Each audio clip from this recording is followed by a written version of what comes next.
Et bonjour, on se retrouve aujourd'hui pour un nouvel épisode des rencontres digitales. Et comme toujours, je suis accompagnée de ma fidèle Noah. Hello! Comment tu vas?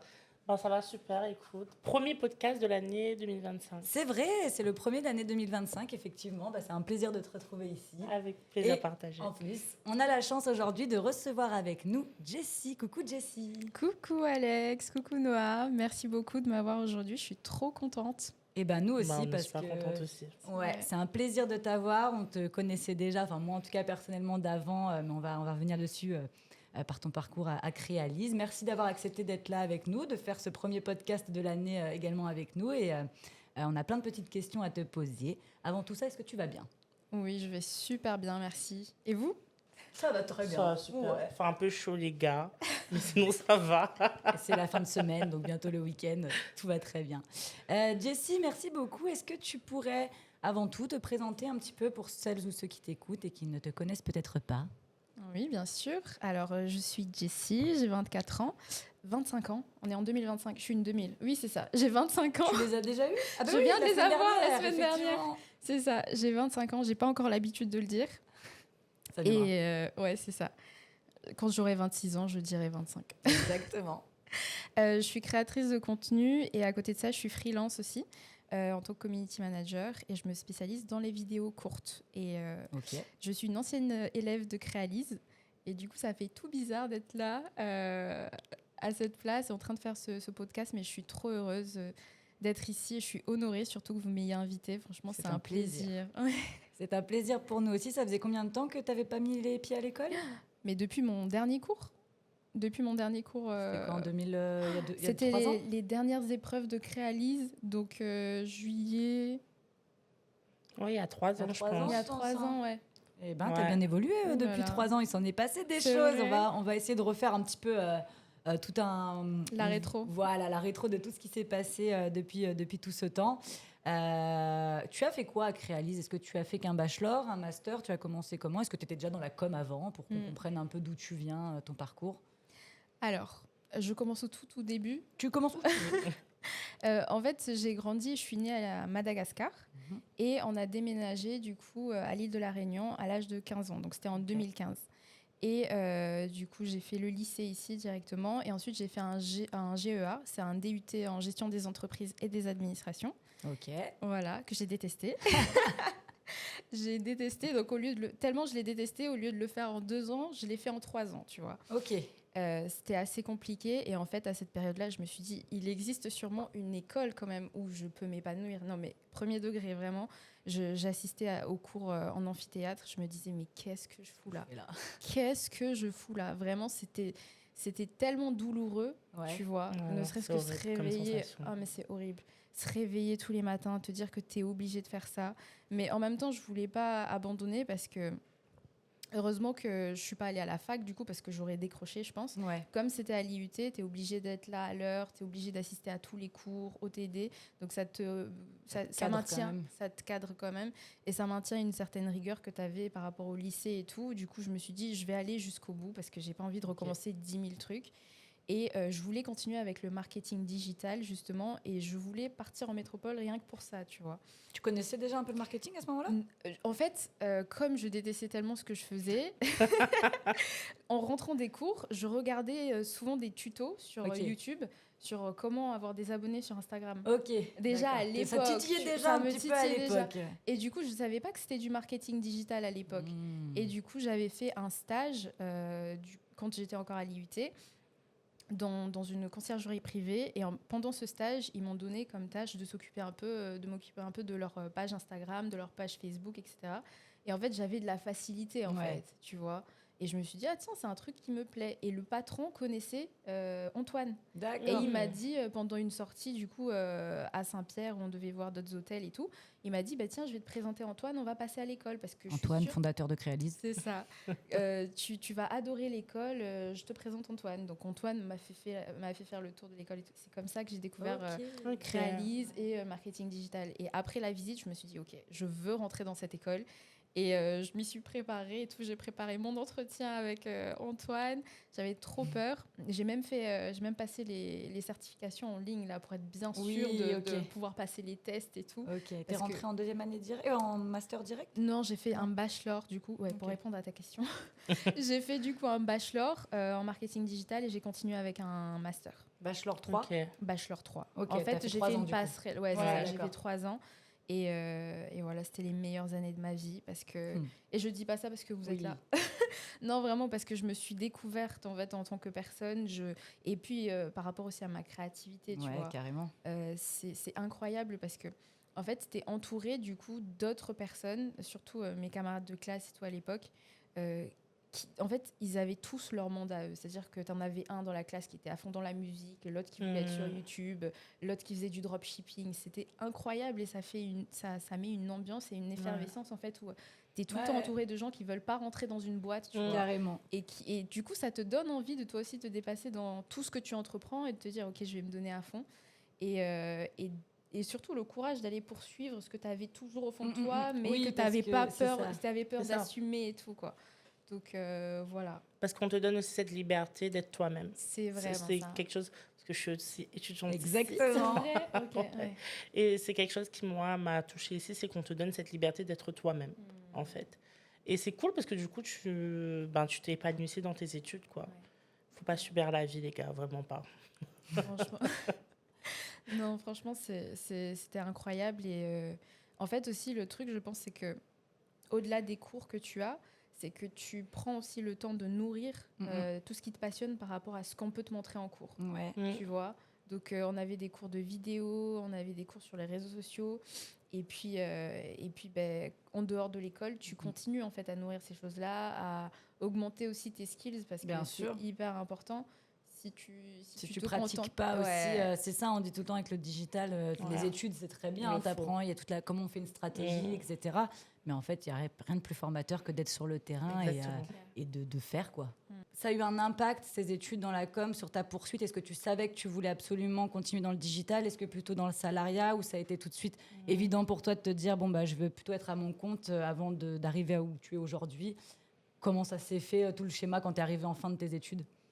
En fait, c'était tout un processus parce que en arrivant à Créalise, j'ai tout déconstruit. J'ai déconstruit tout ce que j'ai appris à l'école pendant tout ce temps, tu vois, il faut absolument que tu rentres dans une boîte, il faut absolument que tu ailles trouver ton premier boulot. Et surtout, en fait, à Créalise, on nous challenge tout le temps, que ça soit à travers les masterclass, à travers la Startup Week. En fait, je suis sûre que vous savez très bien ce que vous faites, mais vous installez des petites graines en fait en nous.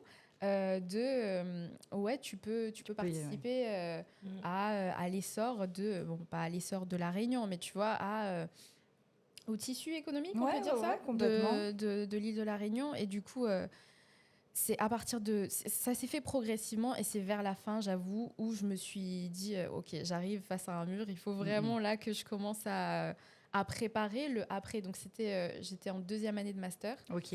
Et du coup, c'est là où tu commences à voir les collègues qui commencent à ouvrir leur entreprise, à commencer à se lancer en freelance en même temps que les études. Et tu te dis, OK, c'est peut-être le moment. Et ensuite, moi, mon entreprise d'alternance, c'était la même depuis que j'ai intégré le bachelor. Tu vois. Donc, je suis restée 3 ans avec eux. J'ai énormément appris. C'était une superbe boîte. Fourmise, c'est ça. Bien.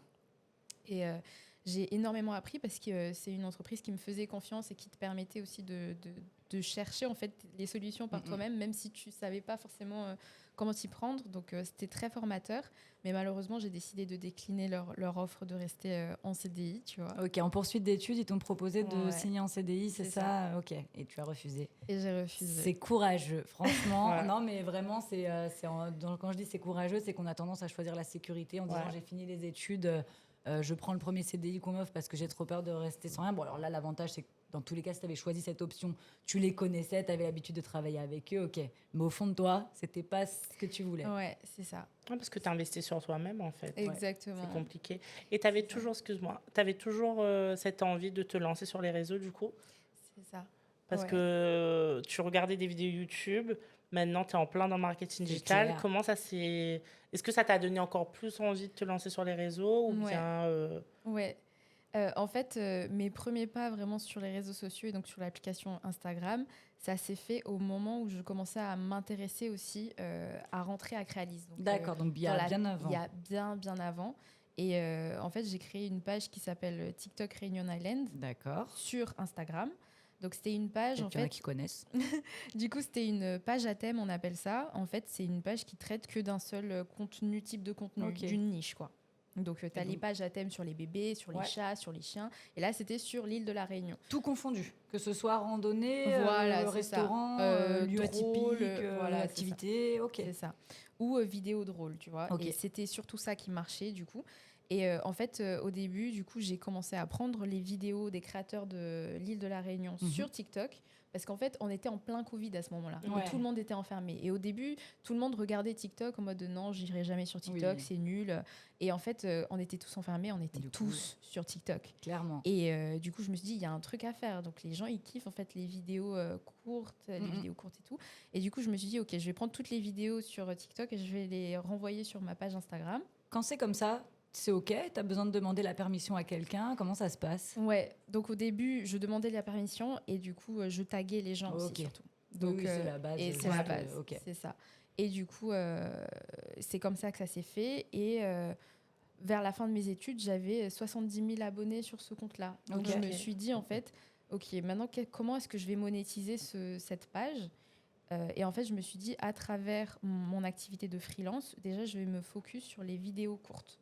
Sachant qu'entre-temps aussi, entre mon Master 1 et mon Master 2, je me suis lancée sur TikTok, Ok. l'application TikTok. Donc, avant le Créalise, tu avais une page Instagram où, voilà, avec un certain nombre d'abonnés qui a commencé à se faire à chaque fois.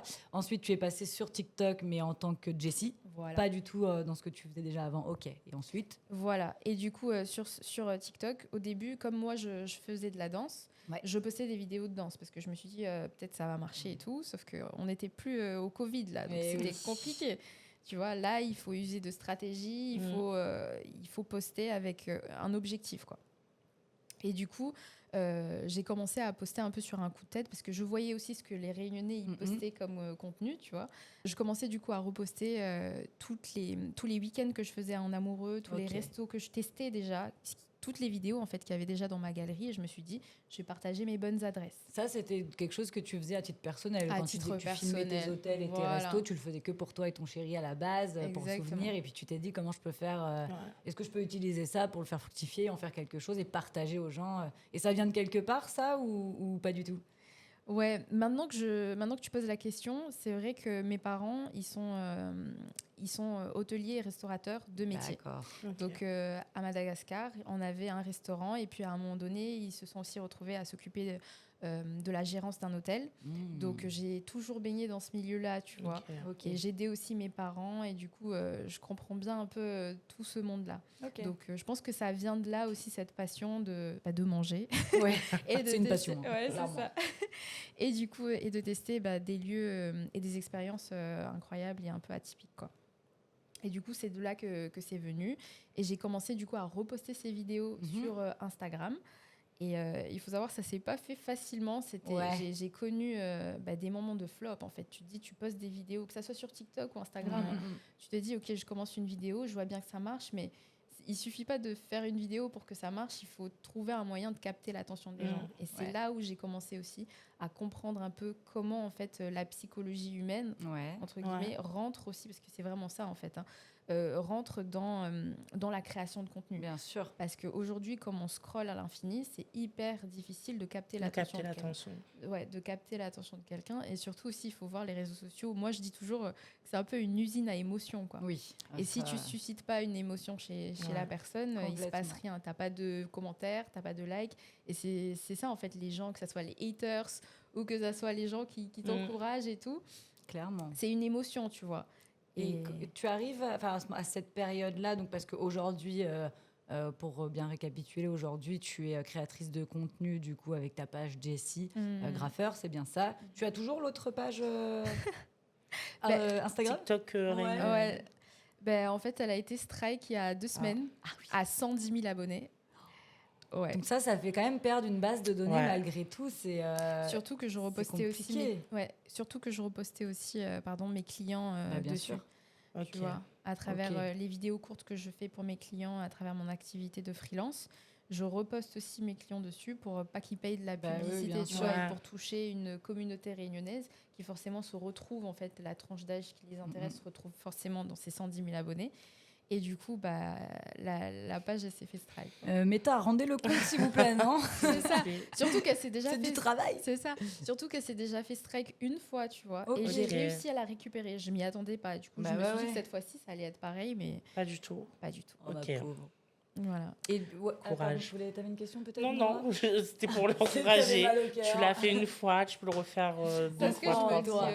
Quand tu as remarqué qu'il y a quand même une certaine forme de psychologie, il faut impacter les gens, il y a quelque chose, voilà. Comment est-ce que tu fais pour à la fois adapter une stratégie et en même temps rester toi? Parce que on le sent, hein, ceux qui veulent faire quelque chose uniquement pour viser les gens, pour gagner de l'argent et c'est tout. Tu vois ce que je veux dire?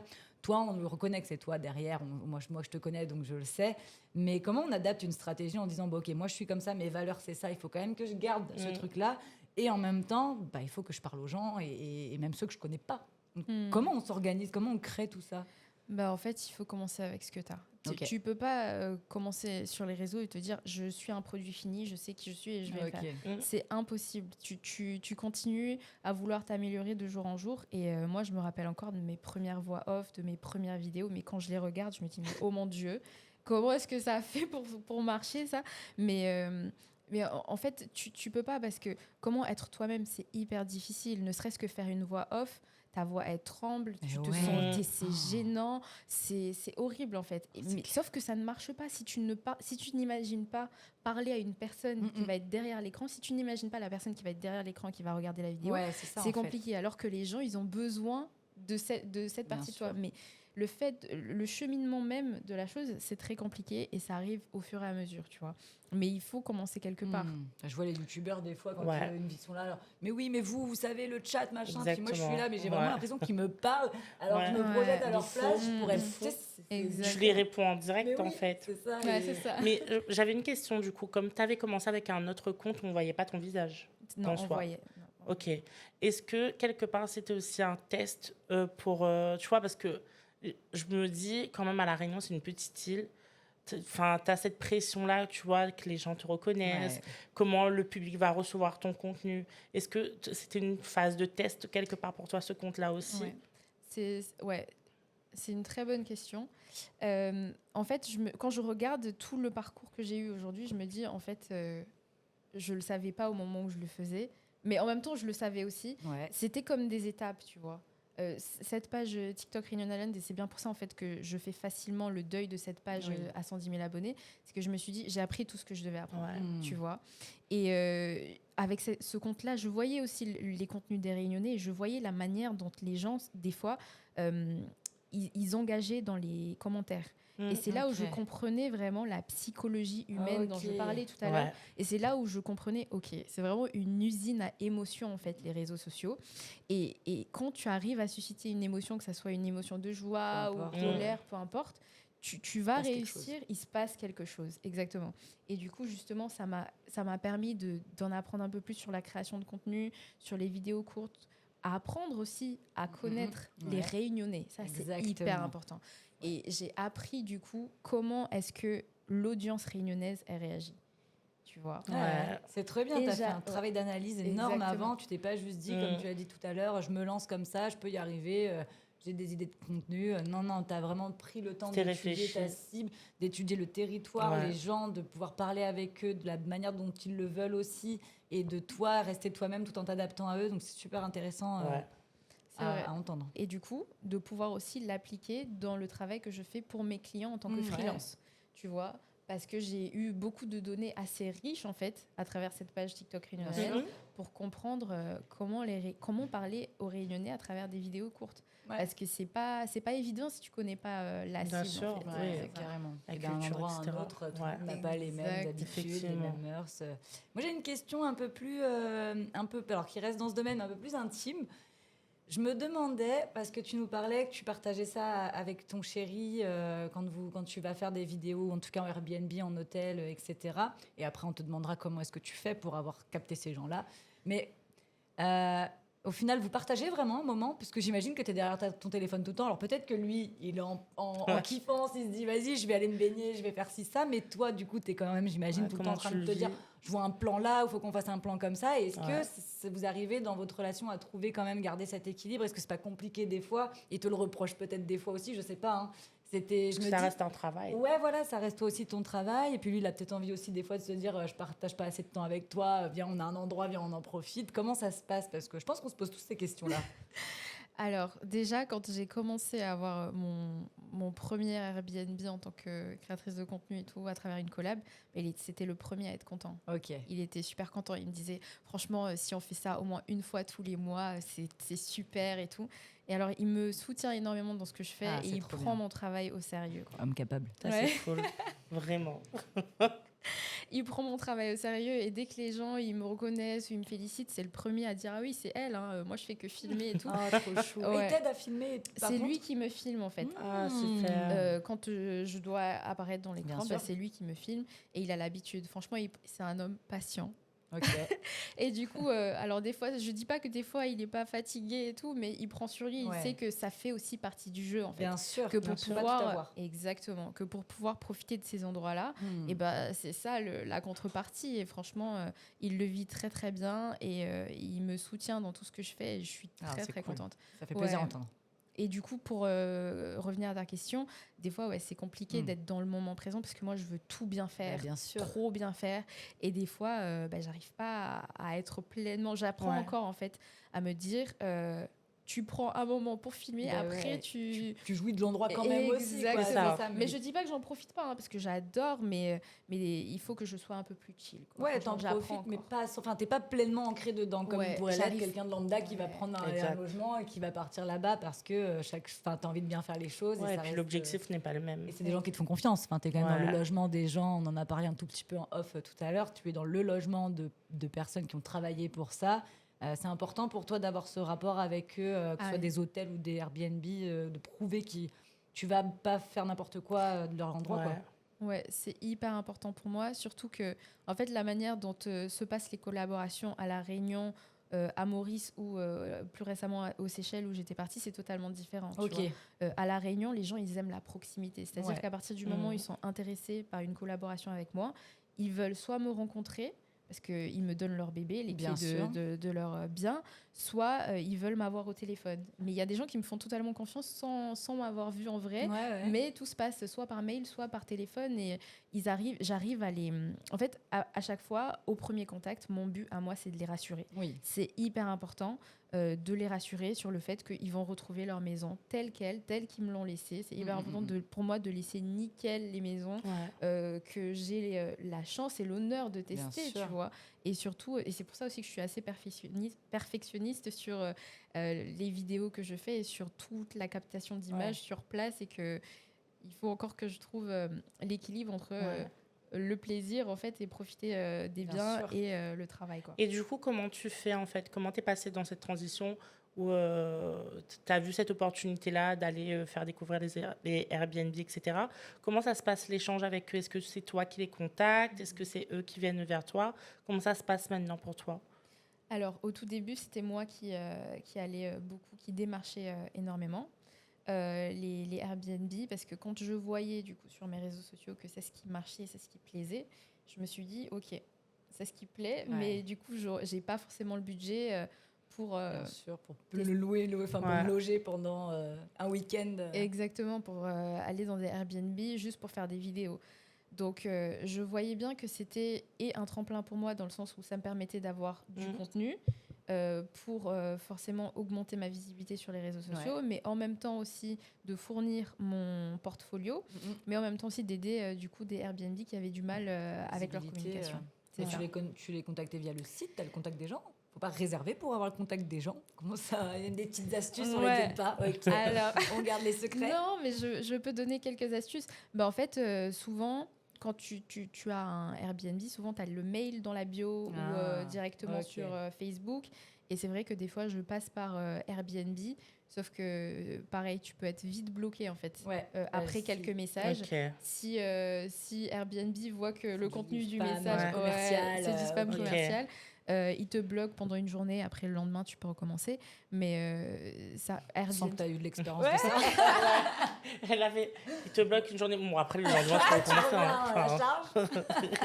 Non, mais il faut se donner les moyens, tu Ah, mais vois. tu as tout à fait Guess who's raison. back in the house? La porte est fermée, je passe par la fenêtre. Exactement. Et puis, en fait, je me dis, non, mais attends, pour une personne qui a un Airbnb, en vrai, si toi, tu as un Airbnb, bah, tu as l'application, Ouais. tu as ton téléphone dans ta poche. Bah donc, oui. c'est le meilleur moyen pour Bien moi de te sûr. contacter, Ouais. tu vois. C'est Je clair. suis sûre que tu vas voir le message. Donc, je passe par ça, sinon par email. Et parfois, je prends mon courage à deux mains et j'appelle les gens. Ok. Ça, c'est cool parce que ça vient casser ce truc-là que, tu sais, les influenceurs, enfin, les créateurs de contenu, tout leur est dû, etc. Ouais. Et là, on voit que quand même, tu fournis un travail de démarchage derrière, tu prends ça vraiment au sérieux et c'est pas juste kiffer pour kiffer, quoi. Il y a vraiment un vrai but derrière et non, c'est cool. Il y en a beaucoup qui pensent ça, ouais, effectivement, que en fait, une fois que tu as un tant d'abonnés, Ouais. tu as une notoriété. Et comme tu as une notoriété, les gens vont venir vers toi. Mais en fait, vous êtes 150 milliards de petits poissons là-dedans. Comment est-ce que toi, on peut te démarquer, enfin, tu peux te démarquer plus qu'un autre? Donc c'est bien, je trouve, de dire, bah non, il faut aller vers les gens. Et c'est comme ça que ça marche au début. Mais on est d'accord. Surtout qu'en fait, quand j'ai commencé, j'avais même pas 1000 abonnés sur Ouais. Instagram, en fait. Et en fait, je me disais, mais c'est impossible d'avoir des collaborations si t'es personne sur les réseaux sociaux. Et ça marchait. Et ça a marché parce qu'en fait, on assiste aussi à tout un changement dans le monde de l'influence. Parce que maintenant, il y a l'UGC. Ouais, c'est vrai. Voilà. Et du coup, quand tu crées du contenu UGC, tu crées du contenu comme une personne lambda qui partage tout simplement l'expérience qu'elle a eue, soit avec un service, soit avec un produit, quoi. Et du coup, à ce moment-là, quand tu démarches une entreprise ou quand tu démarches un Airbnb ou un hôtel, tu viens pas en tant qu'influenceur parce que tu n'as pas une audience. Oui. Ok. Tu viens en tant que créateur de contenu. Donc, tu n'es pas photographe, Ouais. tu n'es pas vidéaste, mais tu es créateur de contenu. Tu sais Ok. capter l'attention sur les réseaux sociaux, tu sais faire des vidéos que tu sais qui vont Ouais, marcher. ouais, Et bien c'est sûr. ça la différence. Trop bien. Et surtout aussi, ces vidéos-là, comme tu n'as pas forcément l'audience au début, les Airbnb ou les hôtels vont pouvoir les utiliser sur leur site web ou sur leurs réseaux sociaux parce qu'ils n'ont pas le temps ni les moyens de Le faire. de le Donc, faire. c'est du donnant-donnant au final Exactement. qui est hyper positif. Et aujourd'hui, donc après avoir fait tout ce démarchage petit à petit et d'avoir un peu fait ta petite place, aujourd'hui, tu en as qui viennent vers toi. Ça Ouais. arrive aussi quand même. Ouais, ça Ouais. arrive aussi. Trop chouette. Et ouais. Ça doit changer. La première fois que tu reçois quelqu'un qui dit bonjour, est-ce que tu veux dire, tu peux dire oh, c'est moi qu'on vient chercher. Non, mais ce qui fait vraiment plaisir, c'est quel est votre budget, tu vois. Ah, Ça, ok. c'est Oui, hyper bien. forcément. T'arrives à gagner ta vie avec ça parce qu'on sait que la TikTok money, elle n'existe pas en tout À La cas à Réunion. La Réunion. C'est un sujet c'est- problématique. ouais. Hein. Alors ça, on en a déjà parlé avec Maïla et Vraiment. on peut en reparler encore longtemps. C'est complètement absurde, mais il faut trouver une solution. Mais du coup, j'imagine c'est pour ça que tu gardes ton statut de freelance et que tu travailles pour des clients à côté. Exactement. En fait, ça me permet aussi d'être beaucoup plus sereine sur la Ouais. manière dont se passent mes finances, en fait, Ouais. et de pouvoir aussi m'amuser avec la création de contenu et de continuer à petit construire un peu ma présence en ligne, mais de manière sereine, sans me mettre trop la pression non plus. Ma source de revenus principale, elle vient de mon activité de freelance. Ok. Et ensuite, tout ce qui est vidéo en one shot et tout ce qui est partenariat, c'est un peu un bonus tous les mois, quoi. Bah ouais. Ça doit être quand même très cool de Ouais. pouvoir voyager parfois à titre gratuit. Là, en plus, tu reviens des Seychelles, on a dit. Alors, quand même incroyable ça. Ça, c'était un défi. J'imagine, Ça, c'est c'est cool. dingue. Je l'ai mis sur mon vision board en 2024, mais jamais. Déjà, quand je l'ai mis, mon mec il m'a dit ouais, Calme-toi. exactement. J'ai dit quoi? On va voir. Laisse-moi faire. Pousse-toi. Je vais le faire. Et vraiment, déjà, cette année, en 2024, du coup, on est parti à l'île Maurice. Déjà, quand j'ai commencé 2024, je me suis dit, OK, il faut absolument qu'on ait une collab à l'île Maurice. Parce que je me suis dit, il faut que je me teste et que je me Ouais. challenge quand même. Parce Sont que les je limites. vois des gens qui le font. Du coup, pourquoi pas nous, tu vois? Et aller voir son contenu sur l'île Maurice, parce que je trouve que tu as montré un autre côté qu'on voit pas souvent. Et franchement, Jessie Graffeur. j'ai grave kiffé. Lien en bio. Merci beaucoup. Donc, bravo. Merci beaucoup. Du coup, on avait démarché plusieurs hôtels et on avait eu trois hôtels qui nous ont dit oui, mais on a choisi du coup un écolodge à Chamarel Ouais. pour changer un peu de tout ce qui est sable blanc, Ouais, carrément. tu vois, pour montrer un peu un autre côté de Maurice, justement. Et là, les Seychelles, c'était vraiment un autre challenge parce que déjà, j'ai démarché les gens en anglais. Merci ChatGPT, je t'aime. J'ai bien fait de payer l'abonnement, tu vois. Et du coup, franchement, c'était un autre challenge. Et c'est là où tu te dis qu'avec les réseaux sociaux, vraiment, tout est possible. Ouais, tout est possible. Incroyable. Et en fait, tout ce qui est abonné, tout ça, c'est une barrière mentale. Ouais. Et c'est ça que j'ai envie aussi de montrer par rapport à un nouveau contenu que j'ai envie de proposer là. Petit spoil, tu nous donnes un petit indice sur tu vas faire du nouveau contenu sur ta page, c'est ça? Ouais, Okay. J'aimerais bien faire un nouveau contenu un peu plus personal branding, un peu plus sur ma vie, en fait l'envers du décor en tant que créatrice de contenu, mais petite créatrice de contenu. Je pense que ça peut aussi inspirer plein de gens pour leur montrer en fait que c'est possible. Moi, j'ai commencé avec moins de 1000 abonnés sur Instagram et j'ai testé des Airbnb avec peu d'abonnés, c'est possible. Est-ce que dans ton ambition, c'est de grossir là-dedans ou ça te convient de rester petite influenceuse? Alors, on a toujours envie de l'ambition de toujours plus grand, hein, ça me paraît logique. Mais parfois, certains, ça leur va très bien de rester dans ce petit confort avec une petite communauté. J'imagine qu'en plus, petite communauté, elle doit être hyper bienveillante et hyper chill. Ouais. Donc, est-ce que tu te dis, j'ai envie d'aller plus loin, de grossir et partir éventuellement faire ça dans le monde entier? Ou pour l'instant, ça te suffit d'être là, tu dis step by step, ou on verra? Non, franchement, je suis hyper ambitieuse. Je suis une Capricorne. Ok. Il y a quoi sur ton vision board en 2025? Plein de choses, ouais. Non, franchement, déjà là, j'ai envie de me focus sur vraiment construire une vraie communauté. Alors, j'ai déjà une très belle communauté, mais vraiment, j'ai envie de construire une communauté aussi de personnes qui sont inspirées, qui veulent aussi voyager, tester des Airbnb et montrer un peu comment je fais, tu vois, et partager aussi ça. Et ouais, grossir une communauté et aussi voyager un peu plus, toujours en utilisant les mêmes techniques que j'ai utilisées jusqu'ici pour continuer à inspirer et puis faire rêver les gens. Et focus la communauté, je pense. Vraiment, j'ai vraiment envie en fait de vraiment avoir l'impression de parler à des gens qui me répondent et tu vois. Tu veux une interaction, et pas que ça soit je vous dans un sens. Exactement, c'est super. Et moi qui t'ai connue, en tout cas, quand tu étais à Créalis, donc avant tout ça, je peux te dire que tu n'as pas changé et je trouve ça génial de voir que tu as toujours la même sympathie, la même énergie et ça se ressent dans tes vidéos. Donc, soutenez Jessie, s'il vous plaît. Vraiment. Merci, c'est gentil. Et je me posais une petite question aussi, quand on a une grosse communauté, d'habitude, je parle des gros influenceurs, il y a forcément des haters. Est-ce que c'est aussi le cas quand on a une petite communauté? Ouais, il y en a. Pas mal même, mais franchement, je regarde pas ça en fait. Ouais.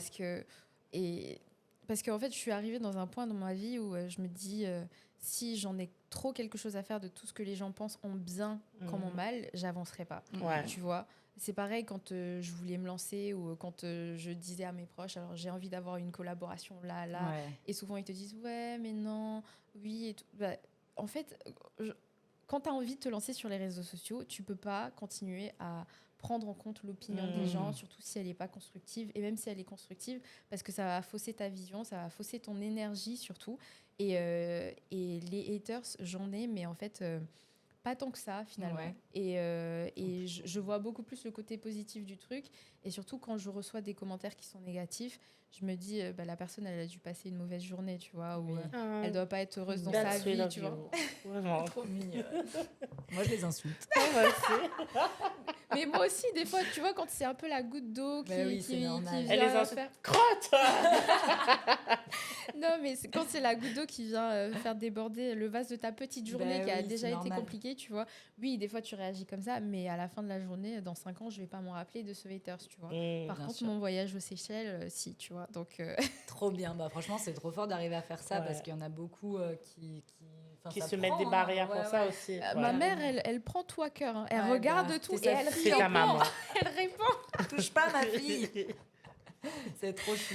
Et c'est elle qui m'envoie les captures. Elle me dit, tu as vu celui-là là? Attends, je lui ai répondu. Et tout. Moi, j'ai dit, maman, mais c'est pas grave. Elle me dit, non. Et j'imagine qu'il y a quand même des gens qui parfois ont des commentaires négatifs, mais constructifs. C'est-à-dire qu'ils vont pas forcément aimer cette vidéo en disant elle me plaît moins. Tu pourrais peut-être essayer de faire comme ci, comme ça. Et parfois, il faut essayer de se détacher de son ego en se disant en fait, c'est pas une critique qu'il me fait, c'est plutôt son point de vue. Et il y en a parfois qui font ça.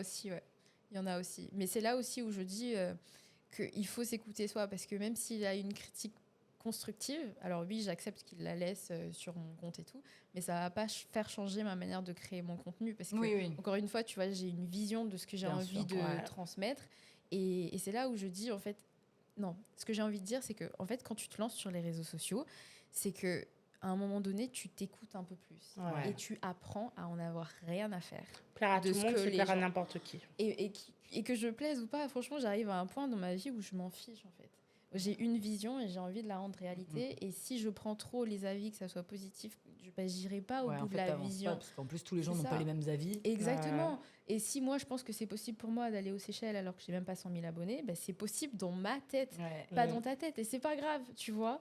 On va devoir bientôt clôturer ce podcast. Est-ce que tu aurais un dernier petit conseil, un message, ce que tu veux Qu'est-ce qu'on peut te souhaiter pour ce Vision Board 2025? Qu'est-ce qu'on peut te souhaiter? Qu'est-ce que tu peux donner aux autres? Enfin, dire aux autres, est-ce qu'il y a un message que tu veux faire passer ou quelque chose Déjà, si vous avez des rêves, allez-y, poursuivez-les, parce que vraiment, tout est possible. Et en fait, cette idée-là de tout est possible, ça a commencé à germer ici à Créalise, en fait. Okay. Et je suis tellement contente parce que je pense que si j'étais pas passée par tout ce par quoi je suis passée, que ce soit les études que j'ai pas kiffé ou par Créalise, j'en serais pas là où je suis aujourd'hui. Et sinon, pour 2025, souhaitez-moi la paix. Je veux de la paix, du voyage et beaucoup de création de contenu. Ok.